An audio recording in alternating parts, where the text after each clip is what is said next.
शुरू अल्लाह का नाम लेकर जो बड़ा मेहरबान निहायत रहम वाला है। सचमुच होने वाली, वो सचमुच होने वाली क्या है, और तुमको क्या मालूम है कि वो सचमुच होने वाली क्या है?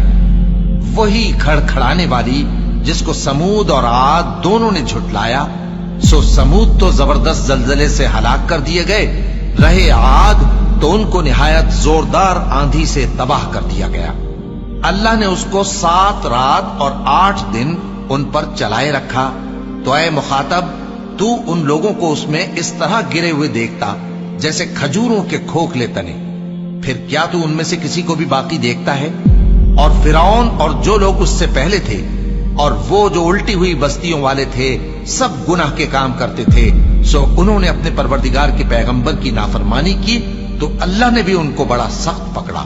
जब पानी तुग़यानी पर आया तो हमने तुम लोगों को कश्ती में सवार कर लिया ताकि उसको तुम्हारे लिए यादगार बनाए और याद रखने वाले कान उसे याद रखें। फिर जब सूर में एक बार फूंक मार दी जाएगी और जमीन और पहाड़ दोनों उठा लिए जाएंगे, फिर एक बार ही तोड़ फोड़ कर बराबर कर दिए जाएंगे, तो उस रोज हो पड़ने वाली यानी क़यामत हो पड़ेगी और आसमान फट जाएगा तो वो उस दिन कमजोर होगा और फरिश्ते उसके किनारों पर होंगे और तुम्हारे परवरदिगार के अर्श को उस रोज 8 फरिश्ते अपने ऊपर उठाए होंगे।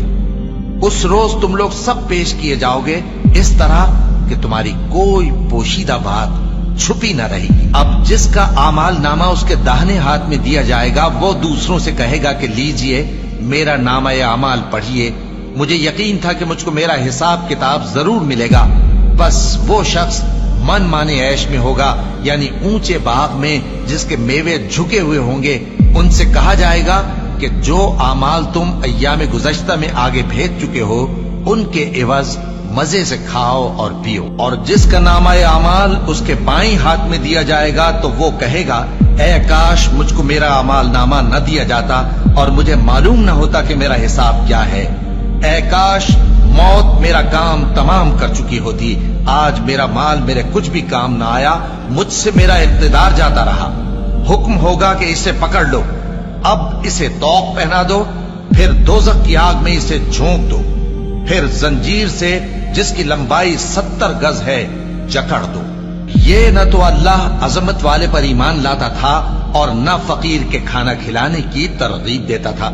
सो आज इसका भी यहाँ कोई दोस्त नहीं और न इसके लिए कोई खाना है सिवाय जख्मों के धोवन के, जिसको गुनाहगारों के सिवा कोई नहीं खाएगा। सो मैं उन चीजों की कसम खाता हूं जो तुमको नजर आती हैं और उनकी जो तुम्हें नजर नहीं आती, कि ये कुरान एक मुअज़्ज़ज़ फरिश्ते का पहुंचाया हुआ कलाम है और ये किसी शायर का कलाम नहीं, मगर तुम लोग बहुत ही कम ईमान लाते हो।